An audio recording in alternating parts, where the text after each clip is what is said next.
Hello, I'm Charlotte Cohen and this is the Scottish Football Podcast. All the news, views and analysis you need on Thursday the 29th of January. And Celtic face a massive European tie tonight. Whipped in, Tierney advancing, it's turned in, is that over the line? Austin Trusty's claiming it was and the referee signals for the goal. Austin Trusty has put Celtic 2-0 in front. Can Martin O'Neill manage a win over Utrecht and seal Europa League playoff football? Rangers are out already, but they'll be hoping to keep recent momentum going. Diamonde with a chance, goal! Rangers in front, and it's Mohamed Diamonde lashing in from 6 yards. It's Rangers 1, Ludogorets 0. We'll look back on what was a turbulent campaign for the Ibrox side, and we'll keep you up to date with all the latest transfer moves. Oh, it's 1-1. Kieran Bowie, I tell you, he actually does really well. Obita's able to step forward, ball into the box. Bowie scores again, 1-1. We're all about the continent on today's Scottish Football Podcast. The Scottish Football Podcast from BBC Sports Scotland. And alongside me to do that this morning, Robbie Neilson, former Hearts and Dundee United manager. Robbie, good morning. Are you looking forward to the last of the European football tonight? Yeah, morning, Charlotte. Yeah, I think obviously Rangers out already, but a great game for Celtic, against Utrecht. Hopefully get a result and we get some final games in football would be great in Europe. And alongside us, Stephen McGowan, Herald football writer at large. Stephen, good morning. Are you looking forward to a massive game for Celtic tonight? Yeah, I mean, it's unusual for these games to be taking place in January. I think people are still getting used to that. It's nice for Scottish clubs to have European football after Christmas, but how Celtic do will dictate whether it goes on any longer. Indeed, and there's plenty to get into with Robbie and Stephen. So let's start with Celtic at home to Utrecht. They picked up a great point in Bologna at the end of the day. That gives them a great opportunity to reach the playoffs. And I suppose, Robbie, looking at things, if they get to these playoffs, their season all of a sudden maybe doesn't look as bad as it does, if that makes sense. Yeah, I think that obviously, as Stephen touched on there, the European campaigns at the moment are going a lot longer for both Rangers and Celtic, which is great for them, but it's also, in my opinion, affecting the league form. I don't think they have squads big enough to go this far, so it's an interesting one. If Celtic will obviously want to get through to the next stages in the knockout games, but Rangers go out, it gives them a bit of advantage in the league where they can prepare now. So yeah, it's an interesting game. I think the Bologna game suited Celtic in that they could defend, they could sit in. Obviously they did fantastic, going down to 10 men. I think tonight, especially at home, big pressure on them to win the game, but I would expect them to do it because Utrecht have really struggled this season, sitting 11th in the Eredivisie, which is not a fantastic league, so I would expect Celtic to get through, which would be great for them. Yeah, Utrecht have had a bit of a rubbish time of it form-wise. I think they've lost 5 in a row. I mean, the stats all kind of seem to favour Celtic, but Stephen, we all know how when there's a lot at stake for Celtic in Europe, how things can just kind of crumble. I mean, the coach Ron Jans is fighting for his job. I think they've won 1 of the last 12, as well as losing the last 5. They have nothing to play for. They're one of the teams that are eliminated from the Europa League already. Celtic have all the incentive in the world to win the game. So at home, you would expect them to take care of business. But as we know, there's a bigger picture with Celtic just now because there is a feeling that the squad is not strong enough. That certainly, if you look at the potential injury to Kieran Tierney, who appeared to train yesterday, it looks as if they need reinforcements in defence. They certainly need reinforcements in attack. So that's the kind of narrative which is in the background of Celtic just now. Yes, they want to win a game in Europe, but I think what's vexing fans more than anything is the transfer situation. Yeah, I mean, I look at the date and it's 29th of January and, there's hardly anything been done. One player who they have brought in, though, is Thomas Čvančara, the striker. He is obviously ineligible for the game tonight, but Robbie, who do you see getting the nod from Martin O'Neill to start up front? I know Iheanacho is back fit. Do you think if he's fit enough to start, he will?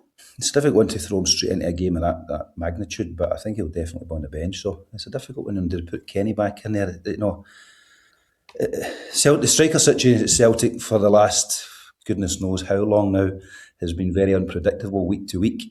So I don't know. It'd be just guesswork. Kenny, I think, will probably come back in again. I would have thought, actually, Robbie. I think he'll probably put Maeda in the middle, Tenecti out on the left, and maybe Yang in the right, which is always the option. Although, you're always going to feel Maeda might be better on the left-hand side. I would have thought that would have been something they would want to do if they can actually get a fit and firing striker in. Yes, I always feel with Maeda, you lose a wee bit of him in that central area because I just don't think it really suits him. Hence the reason they've been desperate to get a striker in for the last wee period. I know there was talk of the guy from Bodo Glimt, I think, is it Ho? But I don't know if you saw the game he played against Man City there. I think that took him out of Scottish football's bracket for sure. So we scored again last night. Yeah, he scored again last night and against Atletico Madrid. Bodo Glimt went through, which probably added another $1 million to his price tag. But Celtic are certainly want to sign him. They're certainly keen on him. Whether they can do the deal or whether they will do the deal is a question. I just can't see that one. I think there'll be a lot of interest in him now. Especially doing that against a top Premiership team and a Spanish team as well. So yeah, I think that striker situation with Celtic's been very, very difficult. When Iheanacho coming in and then getting injured. You just don't really know what they're going to do in that situation. I think the bigger question with Hawke actually is, now that Bodo Glimt have made it to the playoffs, do they sell him? They're still got so much to play for in the Champions League. So I think Celtic are playing a waiting game to see if Bodo Glimt are willing to sell. And even if they are, Norwich City are in there waving around a cheque for £7 million. So, I think like you, Robbie, I heard about that story at the weekend. I was kicking myself black and blue. I didn't write it because you're second guessing yourself with Celtic all the time. You're just not convinced they're going to spend that money, which is remarkable for a club with like 70 million in the bank. It's almost feels at times as if they've been run along the principles of a central bank rather than a football club. Yeah, it's very true. It's very true, and I think that in a lot of these players, if you don't get them early in the window and they go into these Champions League games and start scoring, then they just totally go out your market. So yeah, I think to be honest, I don't see that one happening. It'd be fantastic for Scottish football if it did, but yeah, I wouldn't be writing about it, Stephen, just now. Well, looking at the transfer window, it's been pretty miserable for Celtic.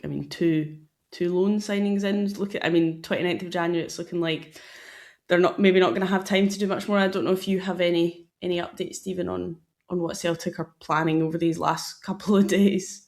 They're certainly trying. You do wonder whether they are waiting to see how they do in Europe in terms of whether they progress in the Europa League to the playoff round, which is, I think fans find that difficult to comprehend. They don't think that the transfer business should be predicated on that because they have a league title to win and they are in third position. They're trailing Hearts by 6 points, or they're behind Rangers now, who not so long ago looked as if they were out of it. So I think the fans see it as an urgency to sign players, but the board of directors have this fiscal kind of obsession with sustainability. And we're waiting to see what they're going to do. So they certainly want to sign a striker. Hawke is one they absolutely are keen to sign. They want to try and get a right-sided defender on loan, I would imagine. They would like a right winger. They would certainly, I think, like a number 6. I think Martin O'Neill wants at least one number 6 anyway to come in and play as a holding kind of, if not a Neil Lennon type, and do that kind of role. But there's not much time left to do that. And when you look at the supporters now, I think they find it very difficult to have any faith in the club's capacity to do the needful in the final days, particularly with so little time left. I was going to say that sounds like a very long shopping list for like 3 days to get done. So. Well, it is, yeah, it is. And I think this is what causes such bewilderment. Why does everything have to go to... there's always been this feeling that they feel as if they can do the best deals in the last week. Well, potentially, but if you don't do the deals, then they're not great at all. Yeah, I think it kind of highlights the poor summer signings, to be honest with you, because that's when the real business should take place. That's when the money should get spent. It's when you come into the January window, it's really, really, really hard to buy top players because no team wants to sell their best player. And if you do, you have to play a premium on it, and that's the difficulty. So, I think the situation at the moment, as Stephen's saying, looking at bringing in 3-4 first-team players highlights the difficulty they had in the summer with the recruitment. Well, the summer window was a bin fire. That's a long way to describe it. If you people will tell you that the head of football operations, Paul Tisdale, who went at the same time as Wilfred Nancy, left a mess. And you look at the business done so far, it would tend to back that up. The Japanese pair of Inamura and Yamada have already been shipped out on loan, and not to massive clubs incidentally, but to relatively modest outfits. Simpson Pussy, who came from Manchester City on loan, he's gone as well. Even the signings who've been deemed to be successful in inverted commas, like Benjamin Nygren. Now, Nygren scored a dozen goals and one of the best strikers in terms of that, but is he going to dominate a midfield? Is he going to give them the physicality and the street smarts they need? If you look at Tynecastle on Sunday, you would say possibly not.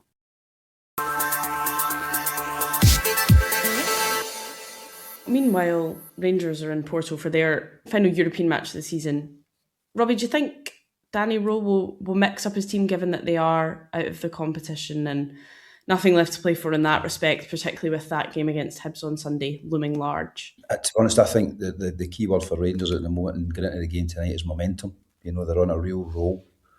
They want to continue that to take it into the Hibs game at the weekend. So I think there'll be a couple of changes, but I don't think there'll be too many, because I think Danny Rowe will be looking at this game tonight in Porto. You don't want to go there with a weakened team and get turned over and really kill that momentum. So I would expect a strong team and a strong performance to try and keep things moving along smoothly as they are at the moment. I suppose he's now got a few more options to choose from as well. I mean, he's got them on the bench, on the pitch if he needs at the weekend. So I suppose that gives him maybe a bit more option to play some of his stronger players, Stephen, knowing in the background that he's got reinforcements for league business. Absolutely. I mean, Porto, I think they've unbeaten in the last 11 games. They've only drawn one of those 11 games. They're a good team. Frank Farioli, the coach, who of course was linked to Rangers, had admitted he's had contact with Rangers in the past, and I think they were keen to speak to him again as recently as the summer there. But this is a strong Porto outfit. Portuguese football is on a high, as we saw in the Champions League with Benfica and Sporting Lisbon last night. You can't be going there and playing any fringe teams, because Rangers, as we discussed the last time I was on here with Robbie, they've got momentum. They've got the wind at their backs. They don't want to be losing that. Although, like Celtic, they also have one eye in transfer business. It looks as if they may not be done yet. They are trying to sign Ryan Naderi, the striker from Hansa Rostock in Germany. And as we were led to believe in recent days, they've been turning down bids for some of their key players. So, they have their eyes on some big prizes this season. I mean, Robbie, what does that do? Say they go to Porto and they get a hammering. What does that do to this momentum that they've been building? All hypothetical. Yes, I know. We won't go and get a hammering, but I think it's Scottish teams in European football, especially away from home recently. So I don't think they'll go and get a hammering. I think Porto are a very, very good team, a very high scoring team. But I think Danny Rowe's come in and really kind of solidified Rangers defensively. That's probably the big part of what he's done to get the team back up the league and challenging at the top. So I would expect him to be very pragmatic tonight, very, very well organised, and do I think they'll win? No, I don't think they'll win, but I think they'll be in the game, and I think they'll a draw would be a fantastic result in my opinion over there. I mean, Stephen, how do you sum up Rangers in Europe this season? Because it started off pretty poorly, and now, as Robbie's saying, they look much more defensively solid. You're looking at this game thinking they could probably come away with a point. How would you sum up the whole Rangers in the Europa League this season? It's been a weird kind of turn of fortune, Charlotte, because it used to be the case at Europa League nights in Europe where the boogie nights for Rangers. I mean, they would go to Ibrox, the place would be rocking, they would be struggling in domestic football.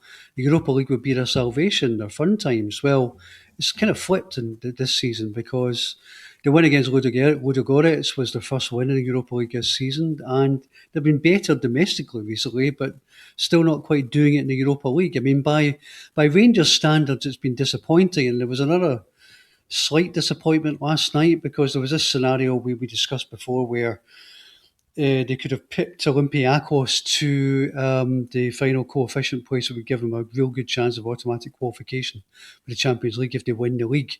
Well, Olympiacos won an Ajax last night, so they're in pole position if they win the Greek league to get automatic qualification. So yeah, Europe hasn't been kind to Rangers of late, but I think there won't be too many heads going down, because I think you can see under Danny Rowe that the general direction of travel is fairly positive. And Robbie had mentioned the speculation around Ryan Naderi. I don't know if you have any update on that? No, I mean, they've tried a couple of times. I mean, I think Rangers went in about 3 million. I think the suggestion is that Hansa Rostock want higher, maybe €5 million. It's a lot of money to pay for a player in the third division of German football. So it'll be interesting to see what Rangers have seen. But, I mean, what's more interesting than that is that they appear to be turning down bids for players, big bids for players. I mean, I can kind of understand that because they need to win the title. They want to win the title, and the rewards of that could be great. Jiri Gisama, who signed for 2 million, said that they had a 10 million offer from Monaco. I can understand why they turned that down, because he, for me, is a kind of shining light of this Rangers team in terms of open play. The one which I think puzzled people was the suggestion of turning down a £30 million bid for Yusuf Chermiti. Now, Chermiti obviously turned things around slightly by scoring those 2 goals against Celtic. He has looked better. But when you think what they could do with £13 million, some of the signings they could make, could sign Maswanisi at Motherwell, they could make a late bid for Kieran Bowie of Hibernian, and they could still have £3 or £4 million left. So, yeah, if they've turned that down, that's a bit more contentious and surprising. There is live coverage of the Europa League matches, which starts at 7 o'clock tonight on BBC Radio Scotland Extra.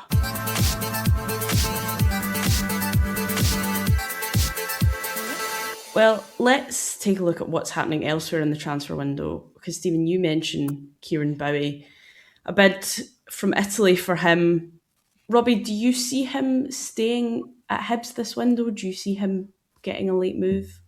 I think if they come in for 6 million, I think one of the big factors will be what the sell-on is for Fulham. If that is high, these can be 30, 40, at times 50% sell-on, so it's dependent on that really. But I think a £6 million bid, I think the player will probably want to go to try and test himself in Serie A, and I think it's a fantastic move. The one key thing for Hibs would be also, yes, the sell-on, but they need to replace him, because he's become a key player for them. And again, as we spoke about earlier on, trying to replace strikers in the January window is extremely hard, so you might be bringing in 6 million but losing 25% of that. You then have to go and pay over the odds to bring someone else in. So yeah, I think if it's true that they're in for him at that kind of figure, I can see him going, and I think it's a brilliant move for another young Scottish player. I mean, you'll know, Robbie, from your time in this league, just how difficult is it come these final days of the window to get deals done, to get players in the door, and as you say, I suppose, guard against players leaving so late on. Yeah, it's very difficult in that, you really want to bring the replacement in before you sell, because as soon as you sell, the team that you're then looking to recruit from understands you've got money, So if Rangers sell Chermiti, if he does go for 13 million, as soon as that gets out and they then try to sign a boy from Hansa Rostock, they stick another couple of million on it because they know Rangers are now desperate for a striker. So it's all about timing and trying to plan it. That's hence why the summer window is so important, that you don't get yourself in a situation that you're desperate to bring someone in. But I think that a lot of deals do get done at the last minute, hence the reason a lot of them fail and fall through. So, but I think that for a guy like Bowie, a fantastic opportunity to go to Serie A. From his personal point of view, probably one of the key things would be, we've got a World Cup coming in the summer. Is he going to play? Does he sit and wait another 6 months and play regular at Hibs and score goals to guarantee his position in Steve Clarke's squad and then move in the summer? Or does he take this opportunity and go to Italy? Maybe not play the games. So I think there's a lot for the player to think about, and for Hibs as well.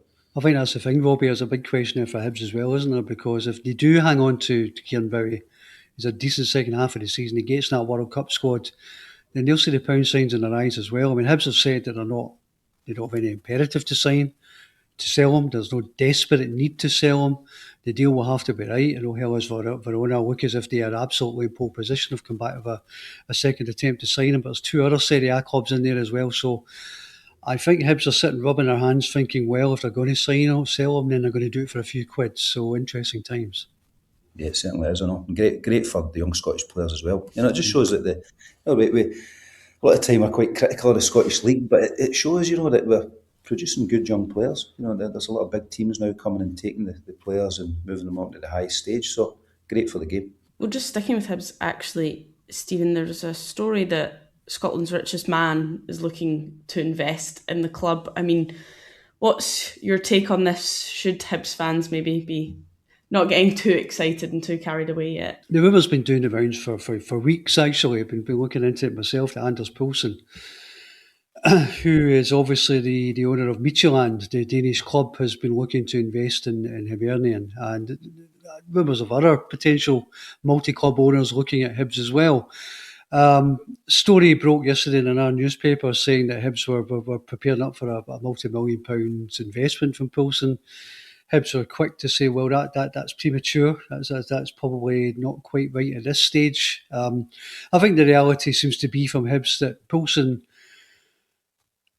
spoke to Hibs, Ian Gordon, when Hibs played Midtjylland in Europe, and they struck up a good relationship. They're talking about working together, maybe collaborating in one or two things, but it's not quite at the stage yet of a multi-million pound investment. Although Hibs do have a bit of a gap there because, of course, the Black Knight Football Club, run by the Bournemouth owner Bill Foley, they've kind of sold up and withdrawn. So yeah, it will be interesting to see. You wouldn't be surprised if it did happen at some point, but I think the message from Hibs at the moment is not quite yet.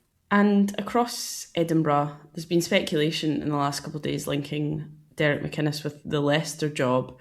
I did see an interview from him yesterday, basically denying any move on his part. But Robbie, I suppose it's not surprising when a manager is doing as well as Derek McInnes is doing that there's all these rumours linking you with all these jobs. Yeah, I think it's just the time of year. Derek's very experienced. I understand that when Hearts are doing so well, when any jobs come up, especially down in England, his name will get attached to it. I don't think Derek will be moving anytime soon. A once in a lifetime opportunity. The last manager to win a Scottish title outside the old firms, Alex Ferguson. Could Derek be the next one?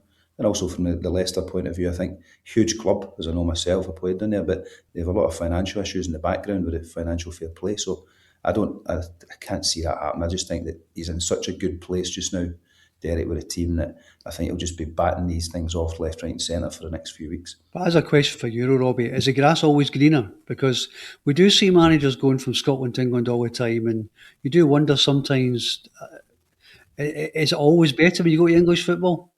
It depends how green your grass is. And I think Derek's grass is very, very green. So I think I just can't see that. And I think, if you're at a mid-table club in Scotland and a top championship and bottom end Premiership team comes in, then I think it's one that you have to look at. But when Hearts are sitting so well at the moment and he's in such a great position, I just can't see something like a Leicester one. Don't get me wrong. Man United coming in for Derek, different story, yeah. One of these. But at this moment in time, Leicester aren't in those echelons. So I think he'll be staying tight and seeing what he can do for the rest of the season. I suppose that's the other thing, isn't it, Stephen? If he stays at Hearts, he wins the league with Hearts. All of a sudden, his stock is even higher. Oh yeah, he'd be off his trolley to go to Leicester City at the moment. They are they're an excellent, fantastic, historic club, but they're not in the best condition right now. He's in a better place. I think Robbie nailed it. His grass is green where he is. There is really no reason to move. I would imagine in the longer term, depending on events, Derek might have his eye possibly in being a future Scotland manager. But that would present certain questions in the current climate and the timing and so on. But no, I don't see Leicester City being a valid option if it comes up. Well, that is all we've got time for. Many thanks to Robbie and Stephen, and thank you for listening. Remember, we're here with new episodes of the Scottish Football Podcast bright and early every day, so make sure you don't miss out. Subscribe on BBC Sounds and have push notifications turned on in your phone. Have a wonderful rest of your day, and we will catch you again very soon. On BBC Sounds. From life aboard a Russian submarine to chairman of Hearts Football Club. At this stage, he was the hero. But as his controversial decisions escalated... They said, we're going to sack George. And I'm going, you can't do this. How did Vladimir Romanov go from Hearts saviour to a wanted man? He caused a whole load of chaos and havoc. Romanov, Tsar of Hearts. Listen now on BBC Sounds.